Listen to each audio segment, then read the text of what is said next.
Welcome to Oregon Voters Digest, the program that brings forward the social and political issues that are important to people living here in the Pacific Northwest. And now, your host, Bruce Broussard. Welcome again to this segment of the Oregon Voters Digest. I'm Bruce Broussard, your host. My friend, as you know, we're right in the midst of election. You haven't gotten your ballot yet into the mail.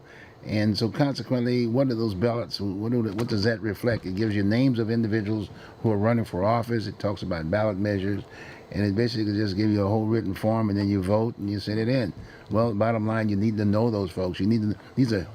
These are real folks aspect of it. And so here on the Oregon Voters Digest, that's what we're going to be doing. We're going to be interviewing candidates, Oregonians, if you will, and trying to pick up the right leadership. That's a tough job sometimes. But as you know, here at the Oregon Voters Digest, you get the meat. Mm-hmm. Anyway, but the bottom line is that we're going to be doing this, and we're going to be interviewing candidates, and I've got two with me today. These folks have been around. I've known them for a number of years, and they really get out and knock on the doors, and they're very sincere and committed Oregonians, and for the right thing, for the people. And that's what we're talking about, the people. Okay, with that, I've got two people who are running for Congress here within the metropolitan area. As you know, this is the living room, if you will, of our state. The metropolitan area and Portland, Oregon. And I've got a gentleman from both districts here. One in District number 3 and one in District number 5. I've got Tom Harrison. There's Tom right over here just across from me. And he's running against Earl Blumenauer. And Earl, you know, he's been around for a couple of years. He's been around for a couple of times, and he's been very effective. But the bottom line is that, well, let's put it this way. We're gonna get in this race. That's why I've got Tom here too. And then we've got the gentleman by the name of Mark Callahan, who's running against Kurt Schrader, District number 5, okay? And there's some major issues in this area. And actually, I just ran not too long ago, and there's some serious issues here around the state for that matter. And so we're going to hit those areas real good, whether it be the immigration aspect of it, that's heavy, and also homelessness. I mean, that's a major piece. A lot of folks in our state will just love to just get up in the morning on a Saturday morning, if not that, and they'll walk out there. There's no tents in the front of their yards and needles and all kinds of weird things and whatever. And then, you know, a respect for the people who got in that arena. How do we get them back into a productive kind of a mindset? And that's why I was trying to reach out with the kinds of candidates that understand that. It's just not a one-side deal. Just put them all in jail. What can we come up with a solution for Oregonians to be productive again? So we go with that. Okay, so what we're going to do here is that, I got both of these guys here, and each is going to be, I'm going to give each one of them 10 to 15 minutes.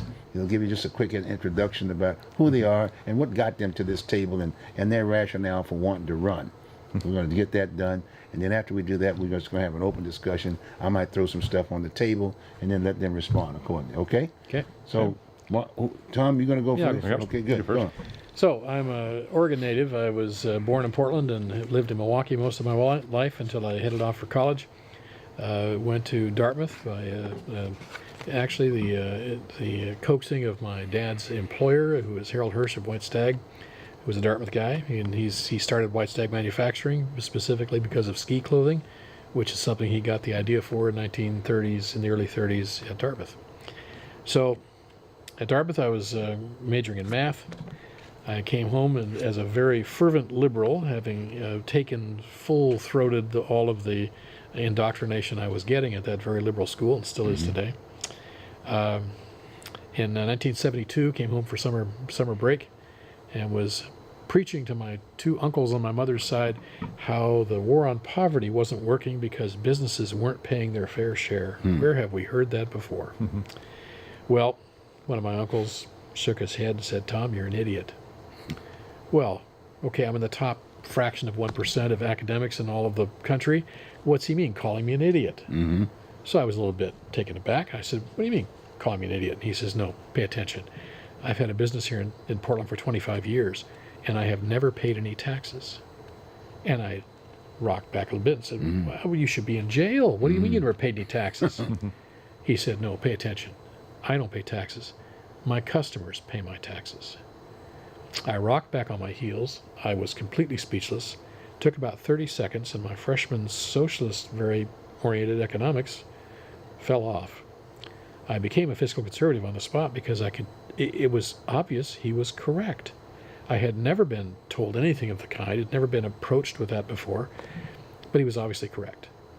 So from that point to this, my economics has grown more complex, to the point where one of my daughters went off to Hillsdale and got a degree in economics and math, and then went on to George Mason and got her master's in economics for the love of the subject. It is fascinating to observe that how economics works in our country when you realize that the taxes that are levied are not just paid by the person that writes the check. When corporations pay their taxes, they are taking from revenue that they acquire from their consumers. And this is true at every level of the economy. Anyone who's issued a tax bill writes a check, but then they change their behavior. They don't save as much, they don't spend as much, they do things differently because of the tax they've paid. Well, that changed behavior transfers that tax to other people. And this keeps going, of course. It doesn't just end with that first party. It continues through the economy. Transfer, what do you mean by that? Well, other people are paying the cost. There's a cliche that I can associate with it. Is the very simplest form. You tax a rich guy, he fires the landscaper. So if you, now that's a cliche, obviously. It's not meant to be an actual event. But if you levy a tax at one level, behavior will change, and that influences other people. So they're picking up the tab for some of that tax. So the bumper sticker of this is all taxes tax the poor.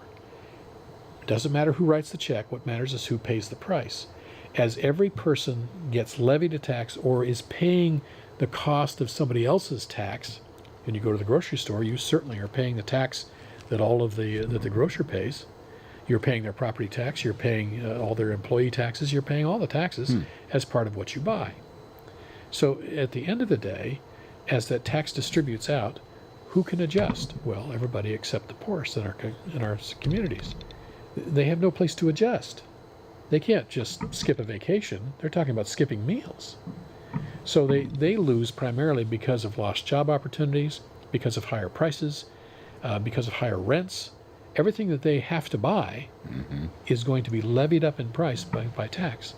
This presses me into a position I can't escape from, which is limited government is the only way to solve this. Taxes must be lower and across the board, because no matter where you levy the tax, it's going to hit everybody and in a few cycles of the economy.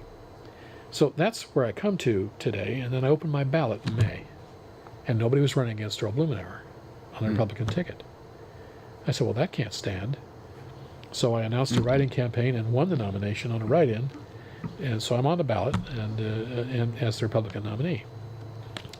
My issues are more than just economics, but economics drives everything. There's a scripture that says, money answereth all things. You know, it's kind of embedded into us. We are constantly revolving around money. Either government's coming to get tax, or their government is spending, or we are acquiring income and spending, or people are acquiring welfare and spending. So that was the start of it, but it touches every other issue. We are experiencing right now in the country a fascinating resurgence of companies seeking workers and offering to train. That hadn't been quite as common a few years ago, particularly not when the economy's in a downturn. But now we have places that have jobs open and no people qualified to take the job. That is the best solution to poverty. Now, I experienced that in the 60s as a kid. I watched Harold Hearst, the fellow I mentioned is at White Stag Manufacturing. I watched him pursue his own desires for fixing as much of the economic problems in Northeast Portland and the minority community as he could do personally. So he built a factory for White Stag at the end of 52nd, which has a bus line that goes all the way into the Albina district. And when he posted for new jobs at White Stag, he did so in the Albina district.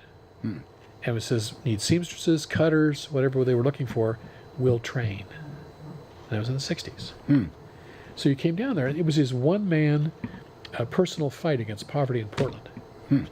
He was a fascinating character. He's also the reason I went to Dartmouth. My dad was a Yalie, and he wanted me to go to Yale, so there was big competition there, but Dartmouth won.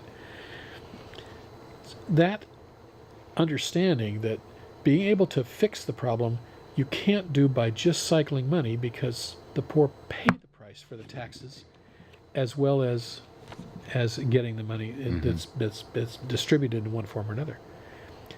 But if they have a job, that's different. So looking at what's happening with these tax cuts and watching companies now pursuing workers, that's the solution path. So I open my ballot, find nobody running against Earl, and I figure this has got to change. He votes about the same on the issues, or on the issues.org, qualifies the various representatives and senators. Earl Blumenauer has the same voting rating as our crazy senator from Vermont, Bernie Sanders. Right. Just name fell off my tongue. He has the same rating as Bernie Sanders. He's so far to the left. I'm surprised he can see the right. He came up one of the best indicators of this, of the way he thinks about things, is what he did in Sheridan when he went up to visit people who were incarcerated waiting for amnesty claims. Now, I don't know how those people actually got there, whether they were actually brought at the border through a normal checkpoint, or whether they were captured in the internal United States and then transferred there because they made an amnesty claim. I don't know how they actually got there. I've not found the names of the people he interviewed. But he's crying tears for them when their goal is to have citizenship opportunities granted to them to stay in the destination of all destinations, the United States. But they have to go through a process. And he's complaining about the process. That doesn't make any sense. So having suffered under Earl's leadership as a voter in his district for a long time, I figured that's got to stop. So that's why I'm running. That's why you're running. Yeah. I'm sure you got many other issues that you... Yeah, well, at the top of the list is immigration. Right, And whenever I look at governance, it's looking at governance from the ground up. If you have one person on an island, he needs no government. If you have two people on an island, they better figure out a set of rules or they're going to kill each other. And I actually had a discussion with a very leftist friend who's been a friend for 40 years, and I asked her a question. If there are two guys on an island, and one of them makes a tool, and the other one wants to use it, but the first one won't let him have it, can the second one take it from him? And she said yes. And that at the heart of it is the difference in our thinking. Because for him to make the tool, he has the right to have that tool. We have rights as individuals. The Declaration of Independence and the Constitution didn't start rights. Rights have been inherent in us since we breathed. And I don't care what generation it is or how far back you go. Since we were throwing rocks, people have rights. You have a right to live, for example. But that enunciation in the Declaration didn't mean it started there. It meant this was a country that's going to honor it. So honoring those rights and then forming a government to protect them, which is what the Declaration says we produce governments to do, and that's the reason we have a border. The border is, for us as a community, what our door lock on our front door is for us individually. We have an individual right to be secure in our persons and our property. So does our country. So we have laws, but they're not being enforced. The door lock is broken, and the police aren't responding sufficiently. This is the problem with sanctuary. And even though it's a state function, why can they not assist? In my view, not assisting federal police in managing the locked door that we have, or should have, is obstruction of justice. It's not just a desire not to participate because it's an unfunded mandate. It's an obstruction of the protection that we all deserve and have because of our individual right to be secure. So running against Earl Blumenauer, that's an obvious thing. He's on the wrong side of just about everything. Okay. So. And we talked about other issues too. Yes. I like there are that, others. but that's the introduction. I like that introduction. Okay, good. Let's get Mark now. Come on, Mark. Well, Bruce, I'm a father. I'm an average American. I love our country. I think that what I'm running for this race is, my main motivation is love. It all comes down to love. And love transcends partisanship. I'm out there to represent everyone. I'm a Republican myself. But I'm out there to represent everyone. I'm going to be going back there to Washington, D.C. to have what I refer to as an open door policy. So what I'm going to be doing is I'm going to be listening to everybody that comes into my office, empathetically listening to them, regardless of political affiliation, regardless of social division, because political affiliation and social division has just paralyzed and broken apart our country in recent years. And so what my job is when I go back there as a U.S. representative for Congress is to represent everyone in Oregon's 5th Congressional District. I grew up in Eugene. I grew up in a very liberal town of Eugene. Went to high school down there, graduated in 95, went to Oregon State University, so I escaped Eugene, but went to Oregon State University, studied engineering for about a year, and then I switched over to business with a focus in management information systems, and I've been doing computer work for the past 18 years. That's kind of how my mind works. I'm a troubleshooter. I'm a problem solver. I like solving problems. And Bruce, right now we have a lot of problems that can walk into D.C. that need to be solved. But we also need to balance that with a limited government aspect. Because in my opinion, limited government equals more freedom for the American people. And so less government equals more freedom, in my opinion. So I'm running on 3 distinct issues: veterans health care reform, immigration reform, and tax reform. So veterans health care reform, I'll give you a little brief on that one. Both my parents were Navy. My mom was a data systems technician in the 70s. My dad was a machinist mate. He also served in Vietnam, so thank you for your service, Bruce. I appreciate that. But my mom went back in the Navy in the 90s as a mess cook, served on board the USS Guam. My wife is a Coast Guard veteran. She was, I believe, an avionics technician up in Astoria for the big helicopters up there. But so military service, whether I married into it or whether I come from 2 parents that actually were in the military, is literally in my blood. So I want to help veterans the best way I can. And that one of my ideas that I've been kind of tossing around with my team and putting out there on the trail is giving every veteran a card, and they can go to any doctor they want and choose any doctor they want for services, because veterans served us. It's time for us to serve veterans. So we give them a card, they go to any doctor they want, VA picks up the tab. And you don't have this bureaucracy and red tape. I know my wife has actually been encountering that with trying to get medical services for her back. She got service-related injuries for her back. And she's been outsourced, like one agency after another, one group after another. And it's just been impossible for her to get medical services. So I just want to simplify the process. I think about things very simply. I'm not a simple-minded guy by any means, but I think about things very simply. And as I said, it kind of contributes to that less government equals more freedom aspect. And the fact that veterans served us, it's time for us to serve them. Second issue is immigration reform. I'm on the board for Oregon Immigration Reform. We're the group that's putting forward the yes vote on Measure 105 to stop Oregon from being a sanctuary state. So the way I see it is this: if you're going to be here, you got to be here legally. And my opponent, Kurt Schrader, is just not doing his job. He's actually voting against things that are following the law. We had a president back in the 90s, Bill Clinton, that basically said during one of his State of the Union addresses, it says, we are a nation of immigrants, yes, but we are also a nation of laws. So we have these laws in the book that aren't being enforced. They weren't being enforced by the administration prior to Trump. Trump is getting blamed for enforcing them now. And the left is saying, oh yeah, Trump is doing all this. Well, no. The previous administration just wasn't enforcing the law, and Trump's getting blamed for it. So, as I said, I advocate a yes vote on Measure 105. If you're going to be here, you got to be here legally. Third issue is tax reform. I think it was really great that we passed the Tax Cuts and Jobs Act, and it was signed into law. I know there was a recent vote, House Vote 414 here recently, I think a couple weeks ago, that my opponent voted against in order to make those individual tax cuts permanent.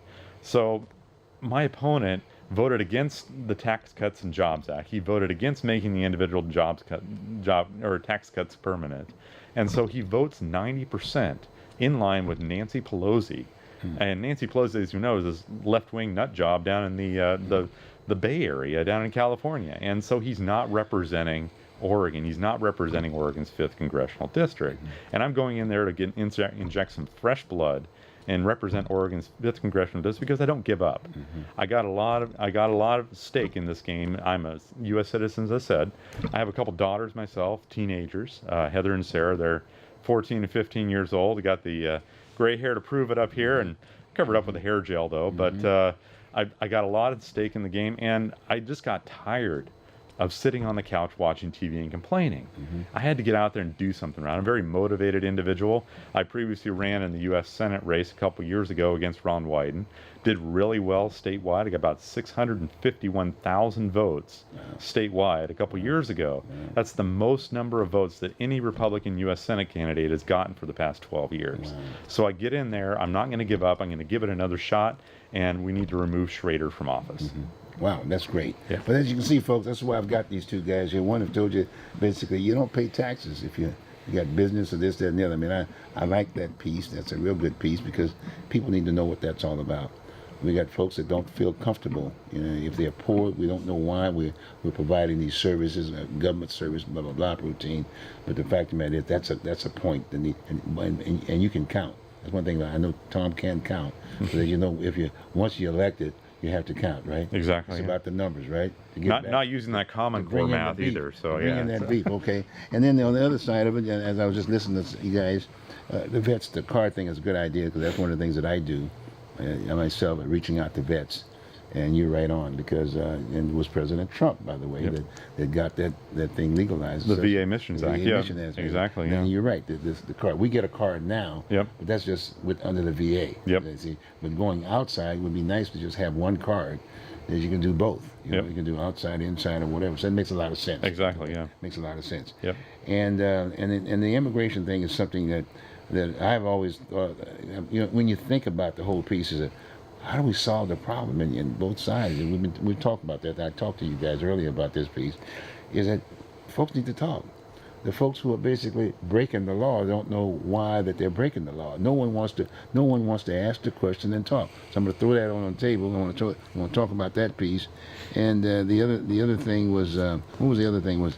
The other piece that you talked about? Veterans health care reform, tax reform, and immigration reform. Yeah, so tax reform yep. aspect of it. See, too often what happens a lot of times, the layperson, the majority of the people who vote, don't understand. They don't understand, you know, when you say tax reform, how does that hit me personally? And I think that's it's our checkbook is what it is. Right. Yeah, it's our checkbook. But they need to be talked to that way. Yep. It's a very important piece. You got my point? Yep. When they have as you say, when the corporates are fighting this deal, and I get the reference from Tom, they don't understand that tie-in aspect of it. It's just kind of like, well, gee, those are the big guys. They're all multi-millionaires, you know what I mean, and et cetera, et cetera. But then the little people, they don't know. So consequently, when they go to the polls, where vote by mail, they just skip those kind of a situation. And sometimes, depending upon if you got Mickey Mouse near the checkoff point, they'll go that way or whatever. Or they'll write them in, yeah. Exactly. So why don't we do that? Why don't we? Let's see. We got about another 50 minutes or so. What time we got there, Mike? We got about another for break. We got about another 2 minutes. Then we're gonna 2 minutes. Okay, we'll break and then okay, good. Okay, we got that. Okay, we got it. Okay, we got it. All right then. So the bottom line there is that we're gonna just get right up into the deal and talk about what are the issues here in Oregon. Because when you go back to D.C., when you go back down to Congress, it's quote, you got to know the count. And hopefully you try to influence, i.e., something that becomes, if it's something that's great, that can relate to other areas, et cetera, et cetera, et cetera, then boom, you're in. Then we're getting something back. We're getting something back here. But right here now, some of the things that sort of sticks to the wall right now that people can visually see, I tell you, that homeless thing is huge. Immigration is huge.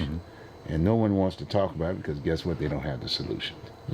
And I've always maintained that if you're going to have a solution, you got to talk to the person who is the problem. Yep. You got me? And your points that we had this conversation and your point about, well, why? There's a good idea. Why don't we get those people together? Exactly. Oregonians. Let's get Oregonians together and see what's going on.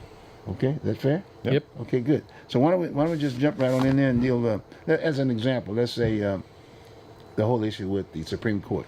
We just got off that bandwagon, so to speak. Someone's the point. There's several pieces on that. First is the amazing, and this is something I've said before. We have lost so much civility that we aren't able as a country anymore to just sit down and talk, which is why people are screaming from the gallery, which is why they're doing all kinds of stunts because the ability to just sit down and rationally discuss things is kind of a lost art. That's part of the issue with Kavanaugh. The second issue is that the left has had control of the court for a long time. And where they can't get desired results from legislation, they've depended upon the courts to create law. Last time I read the Constitution, judges didn't make law. They are to evaluate whether the law is properly formed. Not even that it's the right law, but that it's properly formed. That's what the court's job is. But so many things are done now by the court saying so. For example, the current battle over DACA. DACA's companion program, the DAPA program, was already ruled unconstitutional. And what's DACA? DACA is the Deferred Action on Childhood... Childhood Rivals. Child rival, that's right. Okay. And the DAPA program was for the parents of those kids, that if they have kids they bring in, that they will defer action on the parent as well. Well, that's already been ruled unconstitutional, and that's gone. But when DACA came up, the judges started finding ways to require it to be reestablished, even though it is the same constitutional framework, or rather unconstitutional framework, as DAPA. Why? Because they want the outcome. So this is a twist. The court is now forcing a law to be put back in place, and of course the administration's fighting it, but to force them to start reaccepting applications for that program, even though the program has the same unconstitutional failing. So that's legislation that should be written. If you want to make legislation to do this, do it. But you can't have the courts creating law like that. Well, this has been happening for a lot of years. And Kavanaugh represents the last breach of that Democratic control or leftist control of the court, which is why it's so violent. It's much more than Gorsuch's. That was relatively easy. But now with this one, and the potential for another one under Trump's administration, they're afraid of losing it forever, which is probably accurate. So that's why it's so violent. That's why money is being spent. Well, I mean, there's already been cases where Soros has been acknowledged as being the person funding some of the protest action. He has his own motivations. It's not breaking the law, but it certainly is nefarious in my view. But he's been trying to undermine that change of the court back into a court that just rules on the applicability of law. So Kavanaugh represents that in spades, because that's his goal, is to judge the law, not to create. Now that law is the Constitution, right? The law is the Constitution, yeah. I actually carry one with me myself. It's my original one. I taped it back together myself. I use it quite a bit too, yeah. Now tell me something, again, from a lay standpoint aspect of it. Now, this issue with DACA and this or that, now, is that part of the Constitution? Nope. That's not part. So the idea that a lot of times on the Supreme Court, from a layman's standpoint, you got these judges and they're constantly reinterpreting and whatever's necessary about back and forth, right? The politics of it all. If you look at the 4 organic laws of the United States, that's the Declaration of Independence, the Articles of Confederation, the Constitution, and the Northwest Ordinance. Those 4 fundamental laws are the first 4 statutes on the books. Okay. And now we have layers of statutes from that point forward, but those 4 form the original structure. Okay. And the other laws that are passed are then judged against that. Do they match this formational document? Okay. So when judges are looking at a statute to see if it's constitutional or not, they're saying that organic law, I think it's Organic Law 3, the Constitution itself, that's the governing understanding of how you can draft statutes. So that's what they're supposed to do, and they've not been doing it for a long time. So DACA was established unconstitutionally in the view of, the DAPA program has already been found that way. It's the same structure, but just a different group of people. So the implication there is that DACA is also unconstitutional, but the lower court judges are doing their best to keep it in place and trying to force it. Before that, there was the ban on immigration from certain countries, from which we could not get successful documentation. That was ruled as being anti-Islamic, even though at least one country was not Islamic, and it didn't address religion at all. It simply addressed the inability to get proper vetting information about someone who is coming. Are they really who they say they are? So the judges fought back on that one too, claiming it was a breach of freedom of religion. Well, that's not correct. And the Constitution specifically states that the control of the border is in the hands of the executive. So that issue is another issue where the left hopes we can ignore the Constitution and create law out of whole cloth, which is basically what DAPA and DACA were. So they're having these discussions. Yeah. The judges are having discussions, and the layperson is sitting there, I don't know what they're talking about. The fact of the matter is, I'm here, this is my mom. My mom's got me here, and I've gone to school, and what's the problem? You know what I'm saying? Well, no one wants to separate families. I mean, obviously, I mean, the left is, they try to paint Republicans and conservatives as, oh, you want to separate families. No, we don't want to separate families. But the point is, you have to be here legally if you're going to be here in this country. As I stated in my opening, that, I mean, we're a country of immigrants, yes, but we're a country of laws. I'm quoting Clinton. Clinton is one of their far left heroes from the 90s, you know, and so if you're going to be here, you got to be here legally. I mean, I give you a few examples. My opponent actually voted against keeping our country safe. He voted no on Kate's Law. Kate's Law was named for Kate Steinle, that was down in the Bay Area, that got shot by an illegal alien. There was a lot of news there. Exactly. He voted against Kate's Law, which would have prevented illegal aliens, and I say illegal aliens because that's what they are. They're not illegal immigrants. They're any other sugar-coated term that the left will try to sugarcoat it with. That's the legal term in law. It's illegal aliens. So my opponent voted against Kate's Law, which was H.R. 3004. My opponent voted against H.R. 3003, which was the No Sanctuary for Criminals Act. That's something we're facing here in Oregon with, similar to Measure 105, which I advocated a yes vote. He voted for what now? He voted no on that. And then he also voted no on the Criminal Alien Gang Member Removal Act. So if he's voting against our national security, he doesn't need to be in there. I mean, he's voting, we had an act that was literally going to remove criminal aliens from our country to keep our country safe. My opponent voted no on that, and that was Is that that MS-13 or something? Yeah, exactly. MS-13, the gang members? Oh, yeah.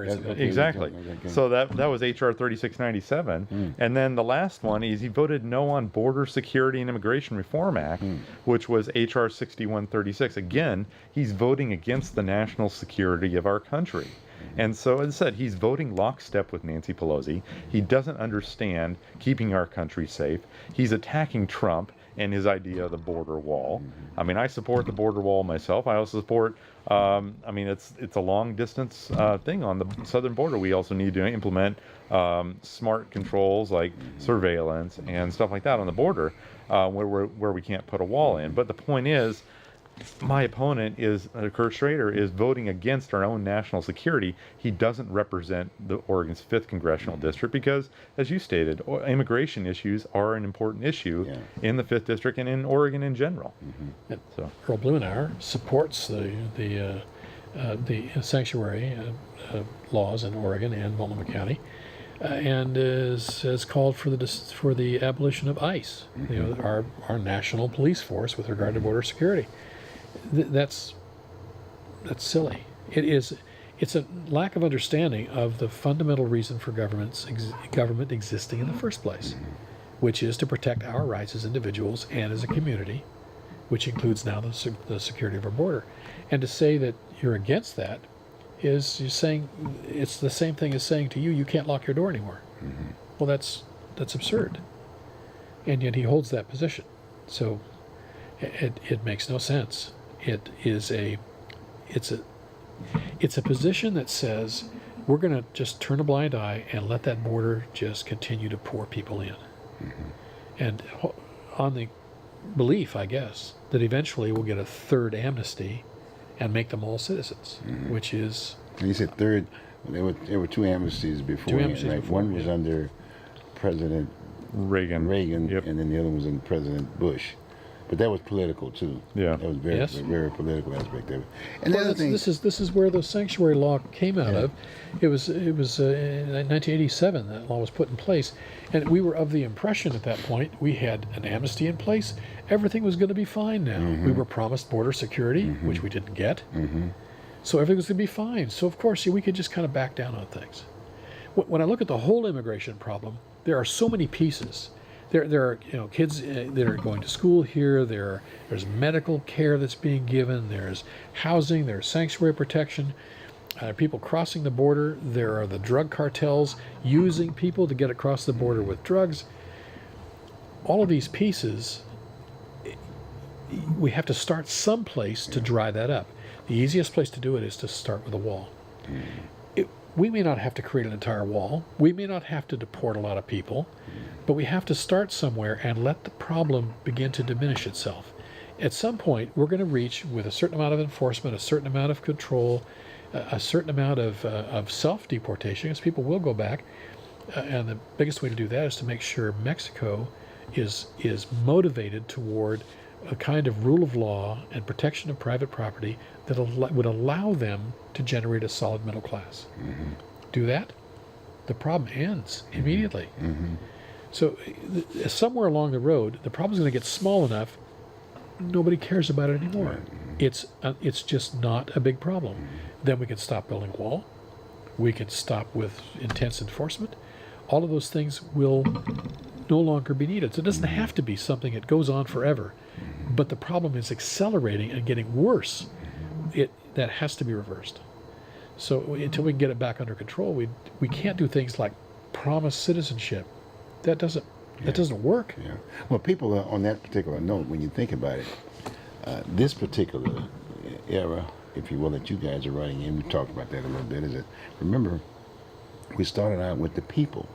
Said, look, we're tired. We're just tired of it all. We're tired of politicians. We don't like politicians. We don't like the left. We don't like the right. They said, look, we're tired, so we want to clean the swamp that came out of Drain the swamp. We want to drain the swamp. And basically, all they were just saying, look, let's get us a whole new batch of folks that will deal with those issues that you were talking about. Deal with whatever it is. I'm not so sophisticated. I'm not so sophisticated that I can understand what all this, that, and the other. I'm just thinking about myself, being able to work, feed my family, educate my kids and whatever, and I don't have to be making $1 million just as long as I'm eating and what I'm saying and I'm surviving. But so that was how we started, but now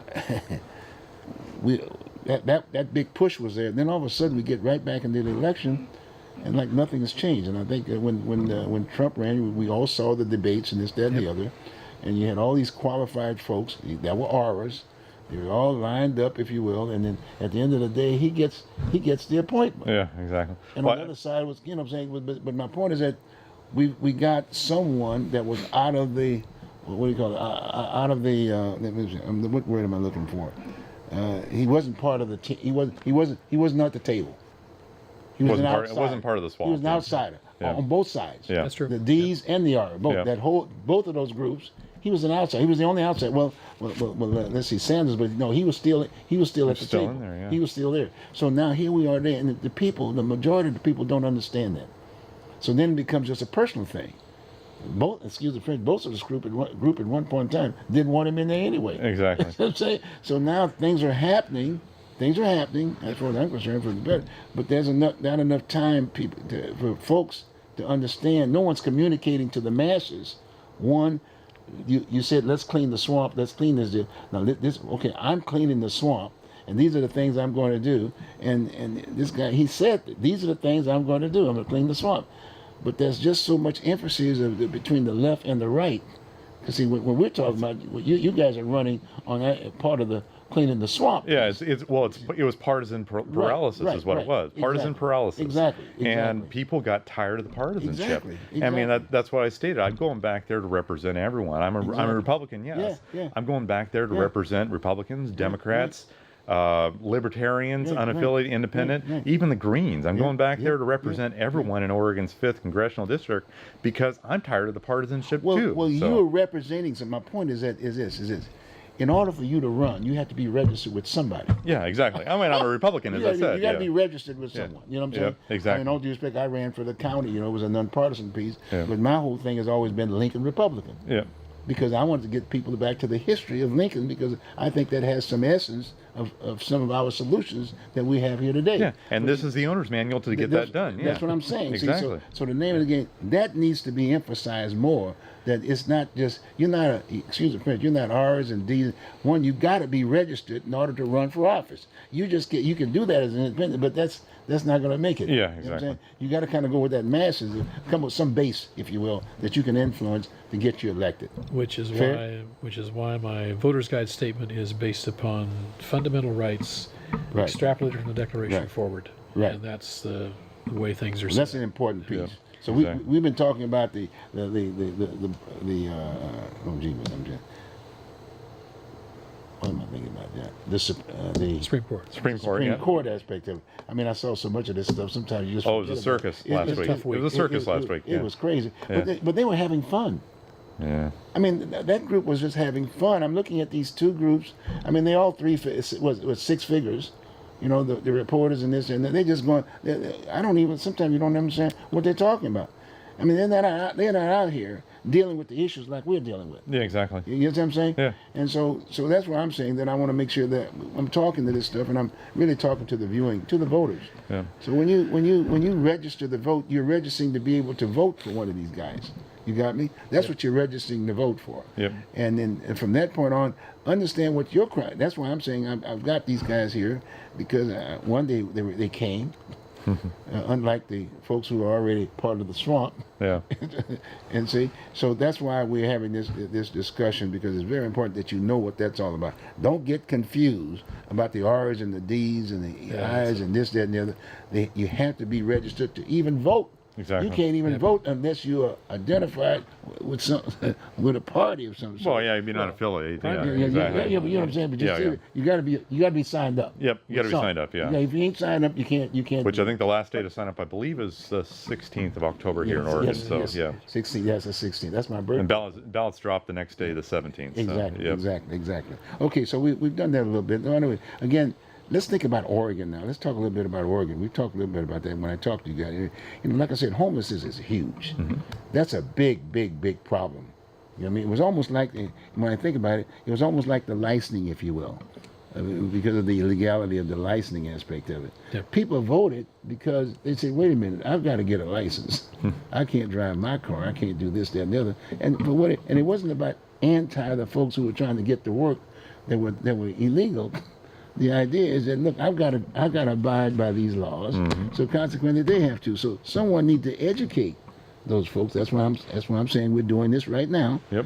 But the folks that are there now are not. Hey, they say, hey, I could care less about that part. I got my piece. And then so we have this election period aspect of it.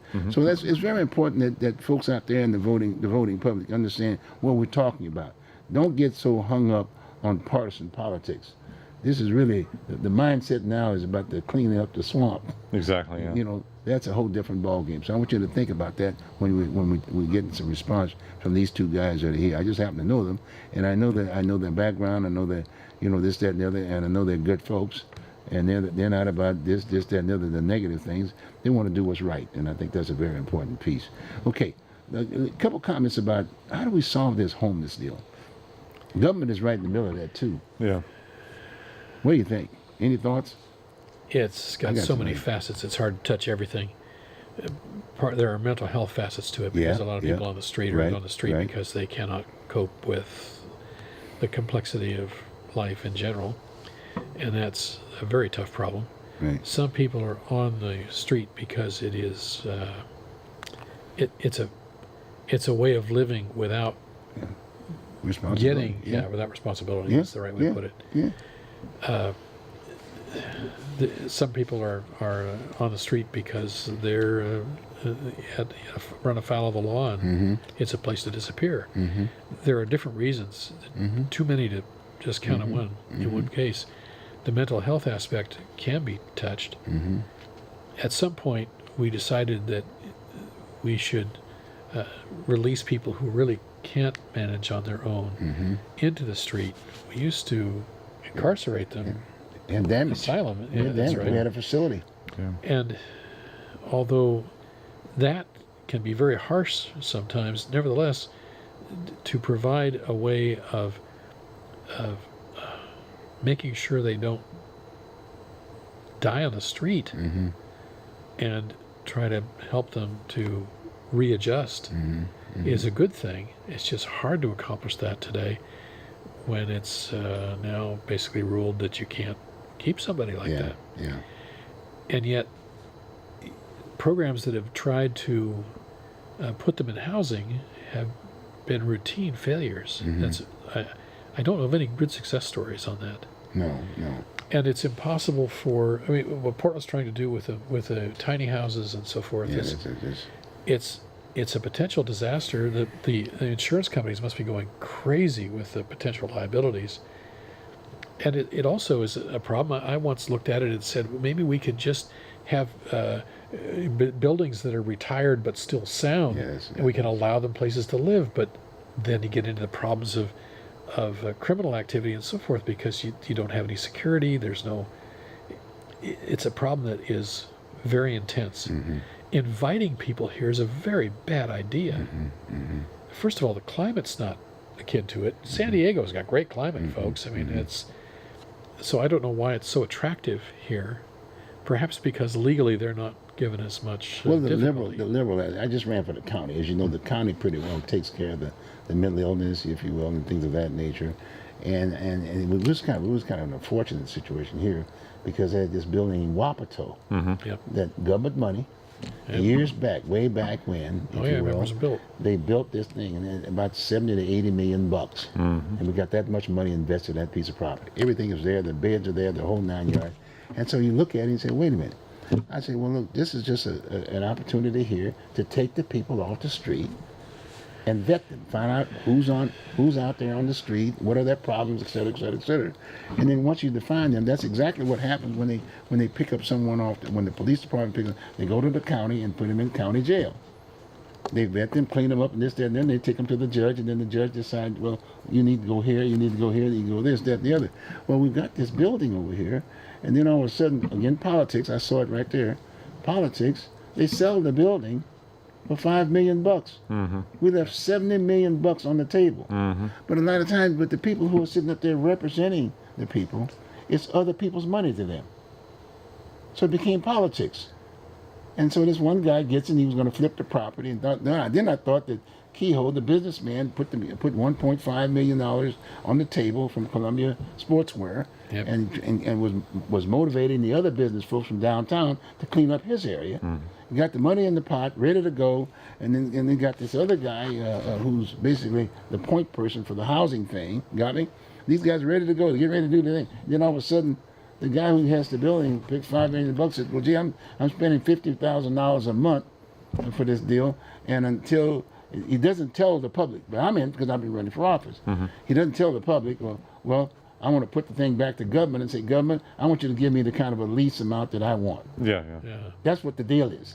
They want money from over here, and until you give me that money, now the same people who have to address that issue are sitting there the ones who sold it for $5 million. Exactly. That's ridiculous. But that's the cleaning the swamp type thing aspect of it. So, some way, shape, or form, again, that's a problem. Yep.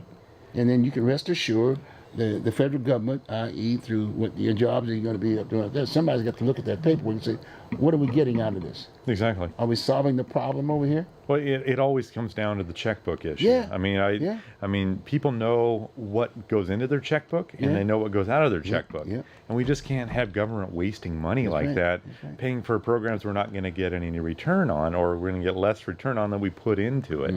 It doesn't make any sense, and that's what is so paralyzing about government nowadays. And the people that are existing in government right now are just not making the right decisions. That's right. And Tom, it goes right back to you. Bottom line, everybody's not paying any taxes. So the guy down below, a lot of those guys out on the streets. Everybody's writing the checks. Yeah. Yeah. That isn't the issue. Yeah. The issue is it's hurting the people that you're claiming to be helping. Exactly. So that's a major issue. I just want to throw that in. We talked about this, and that might be another area me won't want to spend a little bit more time on that piece the next time around. And I'd like to get you guys on another key next week. Okay. And see if we can maybe spend some time on it. Look into it. Look into Wapato, this thing, that whole process aspect of it, because they're still looking for a solution.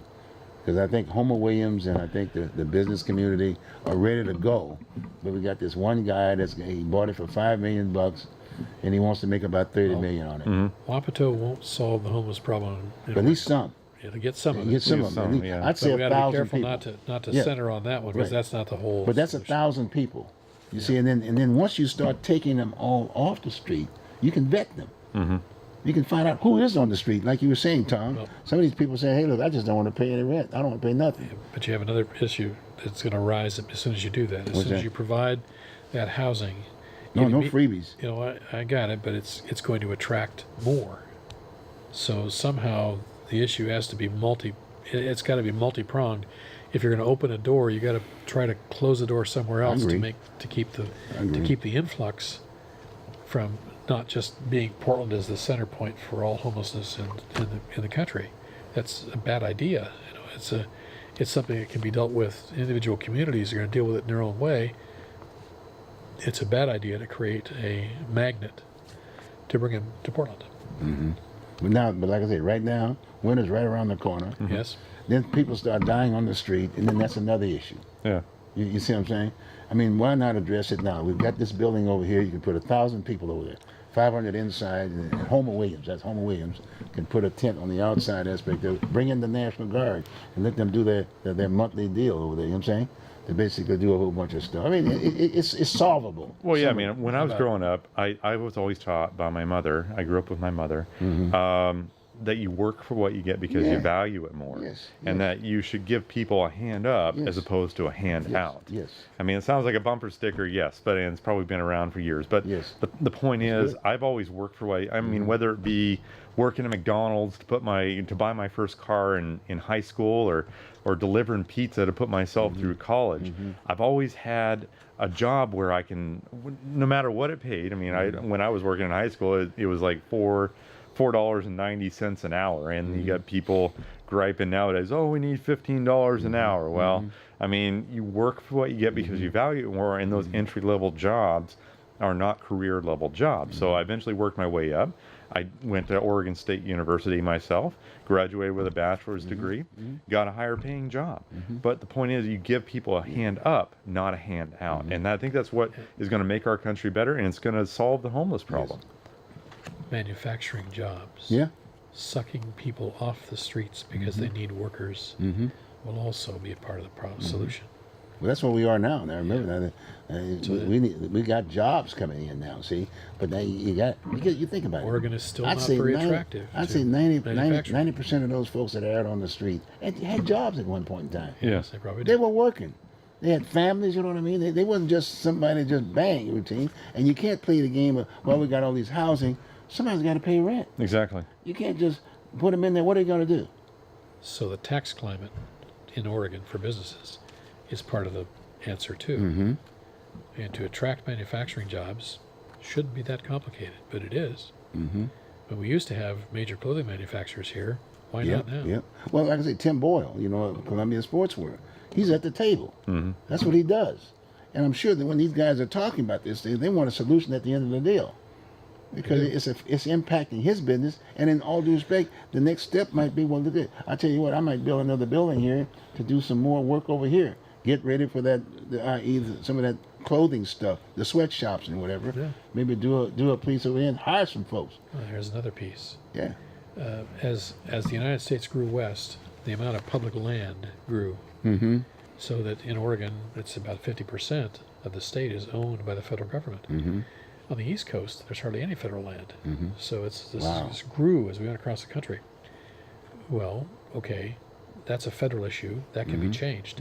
There is no reason for the federal government to hold that land. That's where you guys come in. Yes, that's exactly right. I mean, it literally, to summarize the Constitution here, it literally says I'm paraphrasing, ports, forts, and 10 square miles around Washington, D.C. Right.